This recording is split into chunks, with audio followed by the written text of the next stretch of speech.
Theme parks are always cool, especially roller coasters, but I didn't want to go to the House of Horrors at all. It looked dark and creepy, and I knew it was full of dead people and crazy people, like the scary videos my dad had shown me. Stuff like that made my insides turn upside down, and I almost threw up.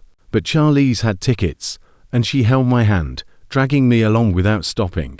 What was I supposed to do? Sit down and cry? I'd look like a baby and Charlize would laugh. She had only recently started talking to me, and I didn't want it to stop. So I let her take me to this dirty grey building with gargoyles on spires that rose into the clear midday sky and a giant concrete hand ready to grab us. My feet barely dragged. The ground beneath them felt like quicksand, but Charlie steadily led me forward until we were at the ominous mansion. I said nothing when she handed the tickets to a bored teenager in an Indiana Jones T-shirt who was sitting behind the cash register.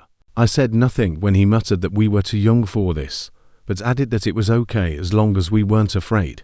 I said nothing when Charlize confidently stated that our parents were fine with it and pulled me through the heavy plastic curtains, hanging like strips of flesh to the open door. I still felt like Dad was pushing me forward, like he had once pushed me toward Charlize. As I stepped into the darkness, it was as if the same impulse was driving me.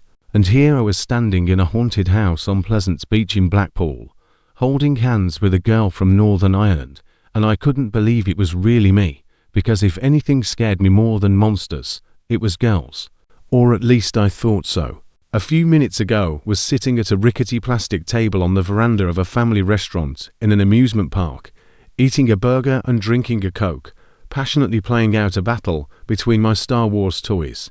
And then I noticed a girl from our hotel sitting a few tables away from me looking in my direction. This surprised me so much that I spilled Coke on my Goonies t-shirt. I wasn't expecting to meet anyone familiar here, so I got carried away and voiced the battle a little too loudly. Embarrassed, I tried to distract myself by putting Vader and Luke on my lap, but I failed to hide my confusion. Like me, she was having lunch with her family at one of the same rickety tables squeezed into the restaurant's crowded patio.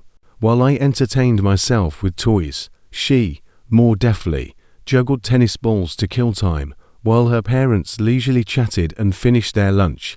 I knew her name was Charlize because I'd heard my sisters call her name every night in the hotel lobby, where I used to read Spider-Man comics and she'd juggle. She did it so fast it was impossible not to stare.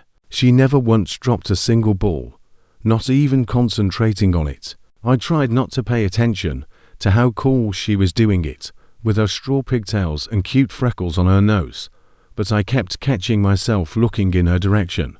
This clearly amused her older sisters, who giggled and whispered, which annoyed me terribly. I knew they were discussing me, and it made my cheeks flame. I even had to leave the room, and every time I left, I looked back, and she always saw me off with a look. Now she saw me playing with Star Wars toys, and I suddenly felt terribly uncomfortable. I didn't want to look in her direction again, not with my flushed face and shirt slick with Coke, but it was as if my head turned on its own, and when I did, I was in for an unexpected surprise. Charlize was no longer sitting at her table. She was standing right next to me, clutching a tennis ball in each hand. "Hey, my mom gave me tickets to the rides. Are you going to go?" she asked. "What?" Confused, I interjected. "Do you want to go for a ride with me?" "I'm bored," she repeated. "Go, Rick," my father said, lifting me from my chair and pushing me toward her. Luke and Vader fell off my lap and hit the stone slabs. "You and Charlize ride while we finish up here, and then we'll go on the roller coaster." I didn't have time to pick up my toys, and I didn't want anyone to see me doing it. Those toys were my favorites, and I didn't want to lose them, but suddenly Charlize's eyes and smile seemed more important. She stuffed the tennis balls into her jacket pockets, grabbed my hand, and we headed for the restaurant exit, maneuvering between tables and the crowd. Behind us, her sisters teased us, sticking out their tongues and sending air kisses. That was the end of it, except that Charlize didn't want to ride in the airplane chairs at all. And now I was in what looked like the dirtiest of dungeons, with plastic skeletons bobbing on the walls, dim red light bulbs barely illuminating the room, and the sounds of recorded screams filling the air. My heart pounded like it wanted to burst out of my chest, and my breath caught with every movement of the shadows creeping along the walls. The darkness seemed to tug at my arms and legs, squeezing me tighter with each eerie sound. I didn't like the plastic vampire digging into the mannequin's neck. I didn't like the wax werewolf drowning its face in the giblets of the stuffed animal. And I certainly didn't like the life-size Jack the Ripper, with his angry stare and bloody knife, blocking our way. But it wasn't just that. The whole air was saturated with the smell of mothballs and mold, reminding me of my grandmother's house when we'd cleaned it after she died. That same smell of dampness, or maybe death, I never realized, stayed with me after just an hour spent in the house a year ago. And now that smell was back, even stronger than before. The air didn't just smell bad, it was like it was pressing down on me, squeezing all the oxygen out of my lungs. It was like Vader was using the Force to strangle me. I hated the whole thing, every little thing, but Charlize was enjoying it all immensely. She squealed with delight at each gruesome discovery, dragging me along with her through the halls with such speed that I barely had time to notice the horrors before we were hurtling toward the next one. In a way, it was even good, because I didn't want to linger there any longer than I had to. But it was also bad, because as soon as I came to my senses from one horror, a new one would pop up. Frankenstein's monster staring wide-eyed at the operating table. Creepy. 3. Witches standing by a smoking cauldron full of bones. Nervous. A pack of rabid dogs with viciously grinning mouths. Terrifying. I tried not to show how scared I was. I mimicked her movements when she laughed and joked, and agreed that all the creepy stuff was really cool. I mimicked her movements as she laughed and joked, and agreed that all the creepy stuff was really cool. When she playfully nudged me toward the creature from the Black Lagoon, I pretended my intentional squeal sounded like a chuckle. And when she grabbed my hand and confessed that she was afraid of Norman Bates, I bravely squeezed her hand tighter and assured her it would be okay. I was glad the room was dark, because she couldn't see the look on my face or the way I was squinting in fear most of the time. I was even more glad when we rounded the last corner and saw the exit sign. We were almost done. It seemed like it had been forever, but it was probably only 5 minutes. I'd somehow made it through without becoming a laughingstock, and Charlize had no reason to think I was a coward. With any luck, she might even forget how she'd seen me with the Star Wars toys, and that's where it all went wrong. My ball. She suddenly agayed, releasing my hand and frantically searching both of her pockets. I lost one of my balls. Oh no, I muttered, looking around the floor in hopes of finding it. When did you lose it? I don't know.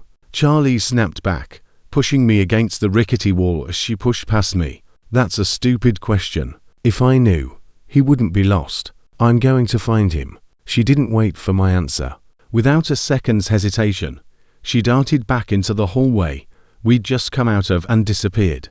Charlize, I shouted, feeling my face flush with color as I said her name out loud. Wait.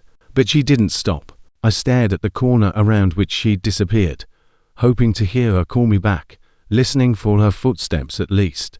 But it seemed like the yelling from the speakers was getting louder and louder, as if they were laughing at me now. I turned around and looked at the bright green letters pointing to the exit. The darkness around me seemed even deeper now that I was alone. For a moment I thought about just running away, going outside and waiting there. For a moment, maybe 4 too, but deep down, I knew I couldn't do that. I didn't want her to think I was a coward. It suddenly became vital to be brave. But that wasn't the only reason I decided to follow her. I wanted to make sure she was okay. Dad would get mad if I didn't. If I left her alone and something happened. I remembered him telling his mom that he hated himself for not visiting his grandmother more often, for not making sure she was okay. Charlize wasn't my friend, but she could have been. And friends don't leave each other alone, especially in a place like this, even if all the threats are just fake. Especially because all threats are just fake. So, I turned the corner and fell right into the arms of a wax figure with skin peeled off, who reached out to me, from a niche in the wall. I avoided looking into his lifeless eyes because he looked bloody and disgusting. I hated him. I walked on, quickening my step, retracing my footsteps through the corridors, peering into the darkness, hoping to find her among the vague figures, trying to ignore them if it wasn't her.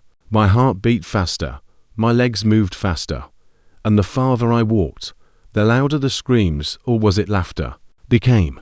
I began to imagine that some of those screams could have belonged to her, that some wax creature had somehow grabbed her. I ran then, starting to panic, turning a corner too sharply, cringing as I ran into another monster. "Hey, watch out!" shouted one of them with disheveled hair, extending his arm to stop me. "You're not supposed to be here, you little jerk. Where's your mother?" It didn't take me long to realize that in front of me was just a couple of teenagers, a guy and a girl with long hair, holding hands. Despite this, I ducked under the outstretched hand and dashed past them. I don't know why I did that. I should have asked for help, or at least asked if they'd seen Charlize. But they were teenagers. They wouldn't have cared. As I rounded the next corner, I froze in place as I saw two things that stopped me. The first was a naked old man in a bathtub, with black eyes, a bathing cap, a stubbly beard, and a thin, bony hand holding a long-handled squeegee. This man was not a monster that I knew of, but for some reason he scared me the most. The first time I saw him, I couldn't look at him, lowering my eyes as Charlize giggled and peered into the tub. But now I had to look, because the second thing I noticed was the tennis ball he was holding in his outstretched hand. "Charlize," I hissed, swallowing and taking a step toward the tub. "Are you in there?" Screams, screams, shrieks from above. I stepped closer, focusing my gaze on the tennis ball, trying not to look at the old man's face. I knew it wasn't real, made of wax. He couldn't hurt me, couldn't move. But why was the ball in his hand? And why was Charlize in the bathtub? It took me a second to realize what I was seeing. Charlize was lying face down on the smooth, waxy surface of what had to be the water from which the old man had risen. Her short brown hair was fanning around her head, her skirt pulled up to her knees. "Charlize," I whispered again, trying my hardest not to cry. "Are you okay?" My feet hit the edge of the ceramic tub. I raised my hand to reach for it, but my gaze involuntarily flickered to the wax image that was too close, that eerie blank stare like it was drilling me. The red light bulb above the bathroom flickered on. My fingers touched the top of Charlize's head. Suddenly, someone grabbed me from behind, and the screams from both sides hit my ears at once. I shrieked, jerked back, stumbled, and collapsed to the floor. The flickering light bulb revealed two lanky, gnarled figures who were huddled around me, arms outstretched toward me, making strange slurping noises that sounded like kisses. "Gotcha." One of them laughed, and I immediately realized who it was. "Ha ha, you squealed like a little girl. Oh no, did you pee your pants? Ooh, you're really scared, aren't you? Do you want to go to mommy?" Charlize stood up in the tub, hitting the light bulb, and it swayed as her sisters danced around me, their arms wrapped around their sides in laughter. The smile on her lips faded when she noticed the look on my face in that wavering light. That was great. One of the girls laughed, high-fiving the other girl standing above me. "Come on, Charlize, Mom and Dad are waiting."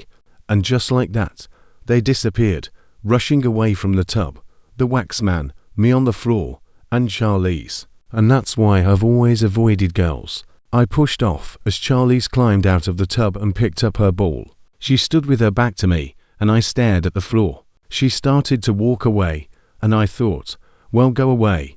Leave me alone with your stupid straw hair and ugly freckles. But then she suddenly stopped and looked back. "I'm sorry," she said, and I met her gaze. It was my sister's idea. It's a little silly, I guess. I thought it would be funny, a good prank, but it turned out not to be. She stepped closer. "I was pleased that you followed me. I wasn't sure you would." I blushed and stared at my feet. I just wanted her to leave. The screams from the speakers seemed like better company. The lifeless creatures that inhabited the maze were less dangerous than. "Are you coming?" She held out her hand to me, and I blushed even more, looking up. We went in together, You're not going to leave me to go out alone, are you? One of the monsters might catch me." She smiled, a slight, apologetic smile. She really was friendly, and I liked it. I returned her smile and felt a flutter in my chest, something strange that made a lump rise in my throat. I had to swallow to get rid of it. "Well, you've got tennis balls to fend off, if anything." "Exactly. They're great for that. Of course, not as good as lightsabers, but here you go." She handed me the ball she held in her hand and pulled the other one out of her pocket. I thought of Luke and Vader lying on the floor in the restaurant and wondered if they'd still be there when I got back. Mom and Dad certainly wouldn't notice them. At any other time, the thought that I might have lost them would have horrified me and made me want to rush back, but it didn't bother me now. When Charlize held out her hand to me again, I took it, and we walked back the way we came, through the monsters and noise to the exit. The House of Horrors, with its corridors full of fears, closed in around us, but as we walked hand in hand past creepy figures and hushed screams, I wasn't really afraid anymore. With Charlize by my side, it was like an adventure, like the Balbs in their underground caves. And even if our caves were indeed inhabited by monsters, I realized they weren't that scary, and none of them were girls.